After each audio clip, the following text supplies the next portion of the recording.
All right, and we are back. What is going on, Colts Nation? And welcome back to another episode of Bring the Juice. Your guys, Cody and Derek, back for another one, guys. And today we are rounding out our look at different position groups in free agency with the cornerback room. And Derek, it's crazy because, a number of days ago, we looked at this cornerback room, had a conversation, and things look a lot differently in this cornerback room. A lot of guys that have been released that play corner and safety, but even corner, there's a lot of guys who have been released in the last day or so. And so we definitely had to kind of redo this video. And obviously we know some of the conversations around Darious Sneed to the Indianapolis Colts, all that kind of stuff. So there's a lot more to talk about today than there was a few days ago.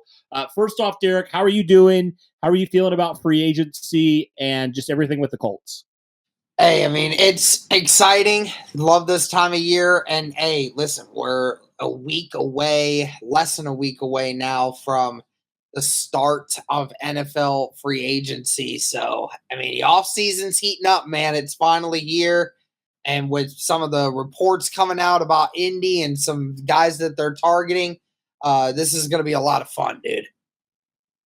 Absolutely. And I did mention Darious Sneed, so I think we need to start there, Derek. And obviously we made a video when the report initially came out about Darious Sneed. The Indianapolis Colts obviously have been eyeing this player for a long, long time. Really hoped that he would hit free agency, but obviously he got tagged by the Kansas City Chiefs. And so the Indianapolis Colts want to acquire him and his services. They would have to probably give away some draft capital. And we already had the conversation, Derek, about what that would take. And so be sure to go check that one out, guys. But strictly for this video, Derek, we'll talk about Darious Sneed and what he can bring to the Indianapolis Colts if indeed they do complete a trade for him and acquire him to the Indianapolis Colts. Yeah, Sneed is definitely a very interesting option because he's a guy that could definitely play in a lot of different kinds of schemes. And he's been in a little bit of a scheme where with the Chiefs, he's had that cover three kind of experience. He's a very good zone coverage corner, but also has that ability to be able to play man on almost anyone just due to the fact that he is an aggressive corner and he has the intangibles to be able to go toe to toe with just about anyone. So he's just a great mold of a particular kind of corner that everybody can use. And we saw last year, this was a guy that was one of the best corners in the entire NFL. He was one of the best lockdown guys there was. So, in all respects, Darious Sneed definitely is worth something, and he's going to get one of the better contracts of any corner in the league because right now, currently, he's one of the best at what he does. And it's definitely crazy that the Chiefs would consider getting rid of him.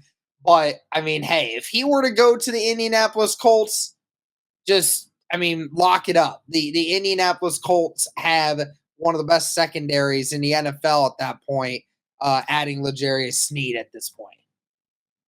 Yeah, pairing him alongside Juju Brents, I think, would just be a great, 1-2 punch there. We were very encouraged by what we saw when Juju was on the field last year.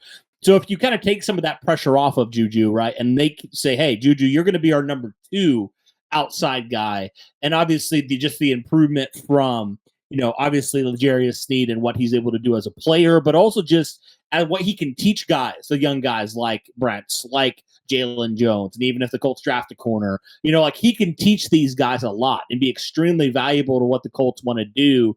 The good thing about Darious Sneed, Derek, as well, is he's very flexible positional wise. He's very, very flexible in and out. He's very versatile, and you can use him in the slot. You can use him, outside as well. And so even if you were to sign or trade and, extend Darious Sneed and keep Kenny Moore. Say Kenny Moore has to miss any sort of time, Darious Sneed can easily play that inside slot for you. And then all of a sudden, you have Juju, you have Juju, you have Jalen Jones or Dallas Flowers on the outside, and you put Darious Sneed more on the inside. Typically you'd like to have him outside, but you have kind of a fallback option that's still very, very good So I definitely think that is a good thing. And Derek, you mentioned he just turned 27, so he is right there in his prime. And you really do feel like if you were able to bring him in, that would solve so many issues for your secondary and really free you up to do a lot, Derek, in the draft because you feel like, okay, we have our number one lockdown guy for the foreseeable future. And now we can go attack, playmaker. We can go attack pass rush. We can do all these things. And so Darious Sneed definitely would be the most home run, slam dunk type of guy here for the Indianapolis Colts if they're able to go after him. But Derek, if the Colts for some reason aren't, or don't trade for Darious Sneed, there still are some solid options here at corner for them in this class.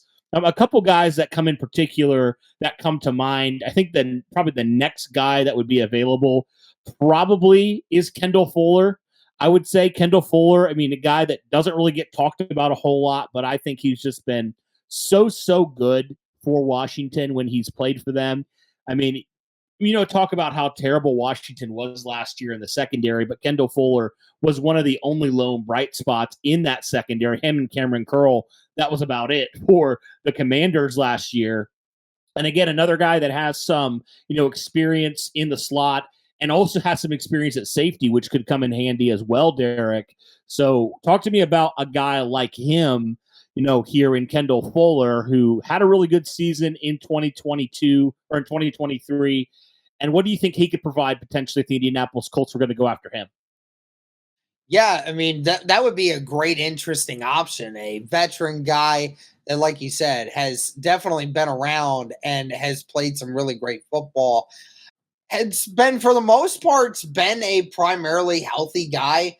His worst season from a health standpoint was 2019 when he was playing for Kansas City at the time. Only played in 11 games that year, but that was the worst year of his career when it came to that. Over the last 3 seasons, has only missed a grand total of 3 games. So this guy has been healthy, he's been around, and has been productive. Played over 1,000 defensive snaps, Cody, in each of the last 3 years. So this guy is definitely somebody that definitely sticks around. And over the last 4 years, has had 10 interceptions as well. So, again, just going off of it, the production is definitely there. So, you look at a guy that's experienced, he gets it, has been productive, and has been reliable. I definitely couldn't see a much better scenario for you in that regard. It's truly just going to come down to what the market value will be. But Kendall Fuller definitely could be a very interesting option.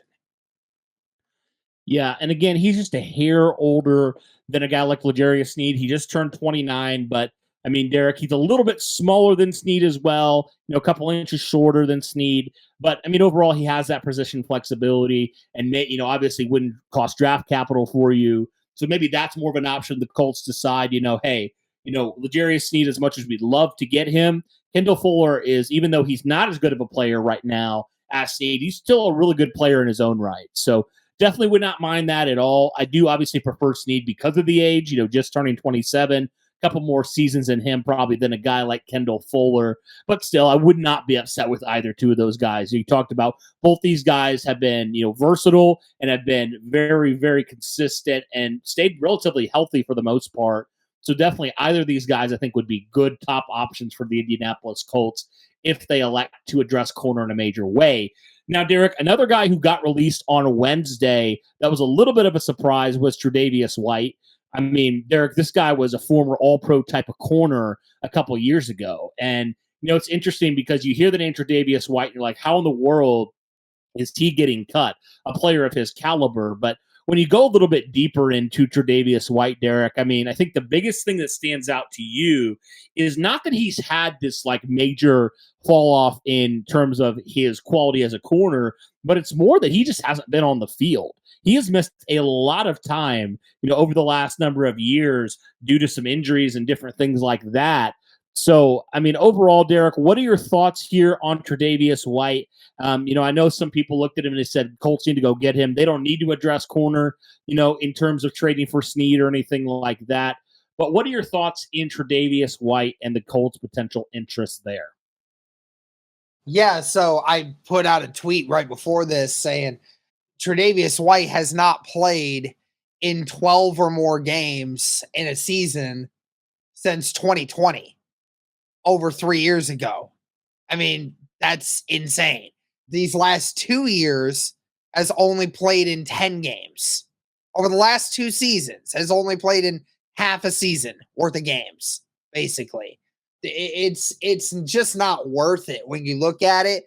I know that a lot of people have been saying, well, you could get him for a cheap deal for, you could get him for like a 1 year, $8 million deal. I'm like, $8 million is not cheap. $8 million is not cheap. Cheap is 5 million or less. And which if Indy would be able to do that, then I'd be fine with that, because then you're not taking on a giant risk of that when you do that. But if you're going to pay somebody $8 million, I would sure hope that you would be available. But he ain't available. If you're gonna bring a guy in who's older than Kenny Moore, and you're paying him what, 2 million less, 3 million less than Kenny Moore, I would just rather keep Kenny Moore, because Kenny Moore's just as good as Tre'Davious White is right now, and he's available. So why would I want to even bring that into the locker room? Not saying Tre'Davious White is a bad player. I definitely believe that he could still be kind of like what Xavier Rhodes was for Indianapolis back in 2020, right? That former all-pro guy had a couple of injuries that sidelined him for a while, and then, came back and signed with Indy, and, wasn't a bad pick. He was actually a relatively good free agent for us, but, just ultimately just wasn't the same player. That could be a Tre'Davious White thing. Honestly, Tre'Davious White might still have quite a bit left in the tank if you wanted to count that, kind of similar to Xavier Rhodes, but I think he would have more in the tank than Xavier Rhodes did. But the only problem is you have seen him deter more and more and more. It's just getting worse. 11 games in 2021, 6 games in 2022, 4 games in 2023. This guy's not been reliable. It's just not worth spending that kind of money on a aging player who's about to be, after this season, will be on the wrong side of 30 years old, and a guy that has, over the last several seasons, shown that he can't stay on the football field. And I just don't see that as a good reason to spend that kind of money for a corner. I said it on Twitter too, Cody.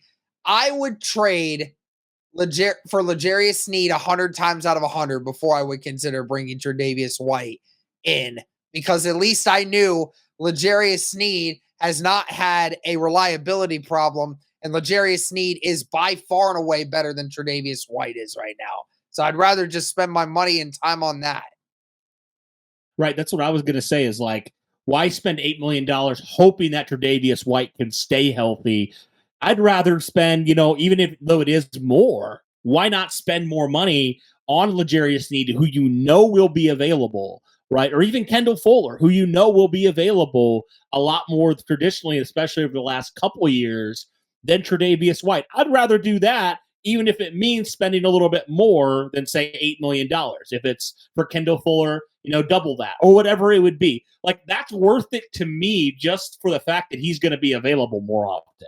Like, spaced off of what we've seen the last couple of years, he's going to be on the football field a lot more than a guy like Tre'Davious White, right? And I always just am like, at this point, Derek, where if you're going to spend that kind of money, you better hope this guy's going to live up to that production, because we've had instances before, Derek, where the Colts have paid a guy, so many million, and he hasn't even seen the field. And you want to spend with how, potentially tight this cap could be between re-signing your own guys and trying to get some impact guys. I'd rather have a guy and spend my time and energy and money on a guy who I know is going to be out there and is going to be available. So even if that means trading for L'Jarius Sneed, giving up some draft capital, paying him, a good chunk of money there, like, in my opinion, it's like that is more worth it than hoping and kind of living on the hope that they can maybe regain kind of where they were before. So that's kind of where I stand with it. So I agree with you there. If say it's a cheap deal or something like that, and you address corner in another way, then maybe I'd be interested. And you're like, but then you say, okay, what happens to Juju Brent? So I think if I'm choosing, I'd rather go get the known commodity that has been reliable and been on the field than a guy that hasn't, even if it costs more. That's kind of where I stand on it. So I definitely agree with you there. Now let's move on to some other guys as well, Derek. So these are some guys that are more veterans as well. So the guy that just recently got released by the Jacksonville Jaguars, Darious Williams, he's a little bit older, Derek, but I mean, a good corner in his own right. It's just crazy to think, Derek, how many good corners have now hit the open market because of teams trying to clear up cap space and stuff like that. But Darious Williams is a name, Derek, that whoever signs him, he's going to be a good player for them for the next couple years. And so, what are your thoughts on Darious Williams? Even though he is a little bit older, he's still proved to be a pretty good player over the last couple of years.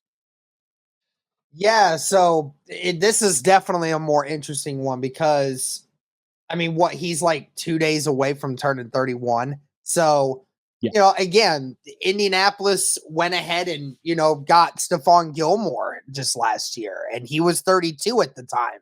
So, I mean, let's not act like as if Ballard is shy to sign these older cornerbacks for a good contract. And, Darious Williams definitely has a big case for, being in that bigger contract situation still, because like you said, 2023 played in every game, had 53 tackles and had 2 forced fumbles and 4 interceptions.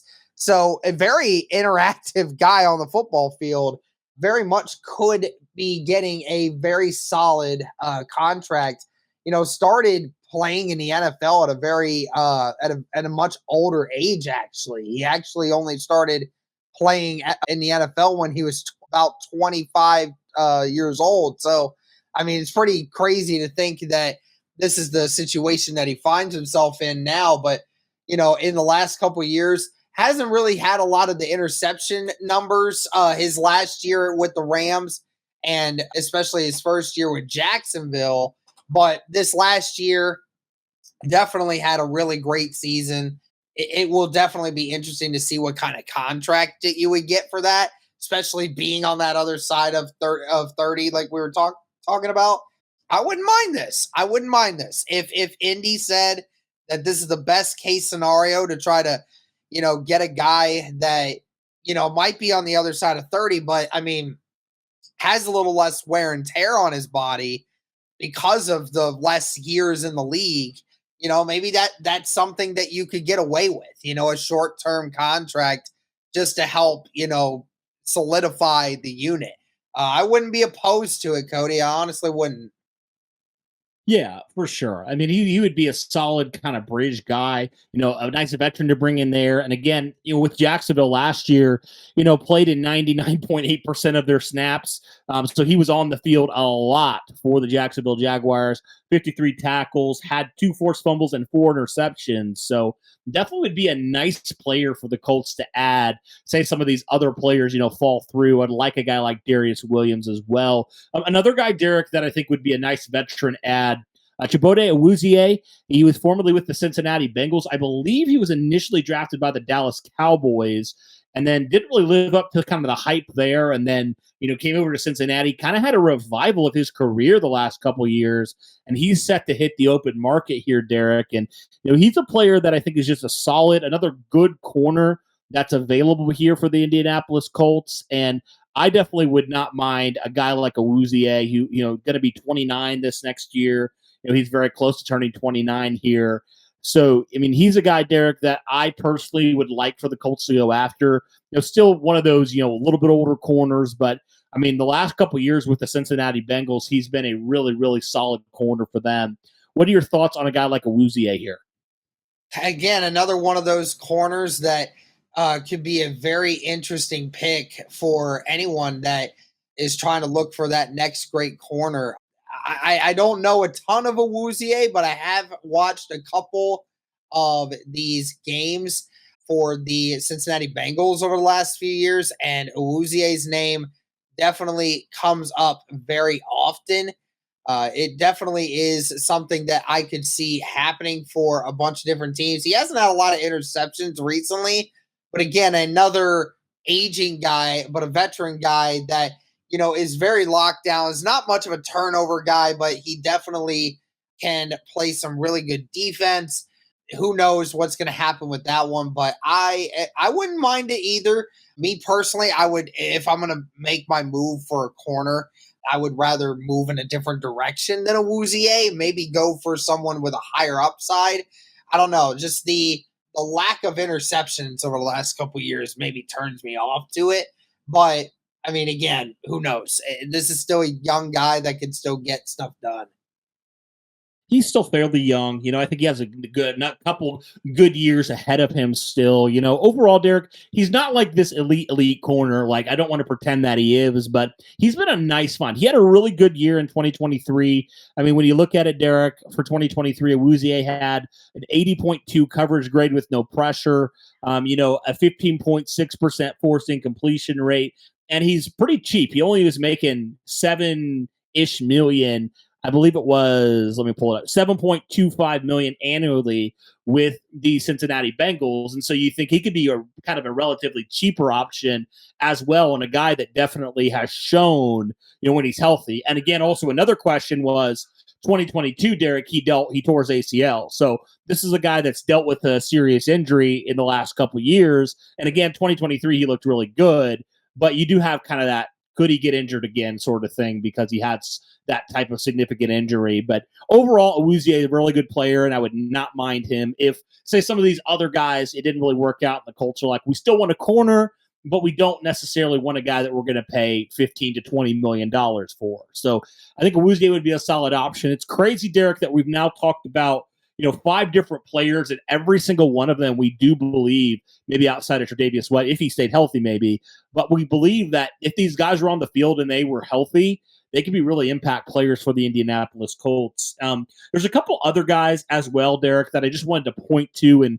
kind of gauge your interest on some of these guys. So Avonte Maddox just recently got released by the Philadelphia Eagles. You got J.C. Jackson, obviously, who got released by the New England Patriots. Dante Jackson, while he's not technically released as of yet, at the time of this recording, he very well is going to probably become available here soon if he doesn't get traded. C.J. Henderson, another young corner that was taken really early and just hasn't really found his footing quite yet. And Steven Nelson, who was a nice player for the Houston Texans a year ago. So any of these guys, Derek, or anybody else I didn't mention that you would kind of have some interest in, more of kind of that veteran type of player, or maybe just a guy to add into that corner room? Well, I mean, there's definitely a couple different options that you can go with. Cam Lewis from Buffalo could be an interesting option. I mean, hey, listen, they're getting rid of everybody else. I mean, why not? Why not just one more, right? Amik Robertson is another name that I talked about before. Had a really great couple games at the end of the year for the Raiders this last year. That's another name. Outside of that, I don't know a ton more of these guys, and we may be looking more for the draft at this point for this one. But hey, listen, if you can get a really good corner in this free agency class or trade for one, then it just opens up a lot more things for you in the draft. So we'll just have to see. Yeah. Yep. So you're not interested in your guy Jeff Okudah? Not really. I loved Jeff Okudah at Ohio State. I just don't know if I just don't know if I can get with it, especially for the contract that he's going to want. I don't know if I get with it or not. So you're not open to a Rock reunion or a Stephon Gilmore reunion? Stephon Gilmore, I wouldn't mind, but I feel like Stephon's kind of lost a little bit of a step from this last year. Just wasn't quite the same guy in Dallas as he was in Indianapolis. So I probably wouldn't. I just refrain. Just starting to get a little bit too old for me. That's fair. I mean, that makes sense. But yeah, there's just a ton of guys, Derek. We talked about safety and how many guys there are, and there are even more safeties that we didn't even talk about because more safeties got released and let go after we recorded that video. And so there's just a ton of options here at DB, corner being a lot of options as well for the Indianapolis Colts. And Derek, I tweeted this out as well, but what a year to be needing veteran pieces at defensive back. I mean, my goodness, there are so many guys that can come in, you sign them to a reasonable contract and make an impact on day one. So I think, Derek, somehow, some way, the Colts' decision to go young at corner last year, I think it actually paid out pretty well because now you have, Juju Brents, Jalen Jones, two young guys, and now you can go add a veteran piece. And I just think that is just like a perfect scenario here for the Indianapolis Colts. So who are they going to, add? Obviously, that's the big question, but we will see what the Colts elect to do here, guys. Let us know your thoughts overall on these cornerbacks in this free agency class. Any guys that you would like to see the Indianapolis Colts go after, whether via signing or trade. Let us know your thoughts in the comments down below. But, guys, that'll do it for this one. Thank you so much for tuning in. And as always, guys, go Colts.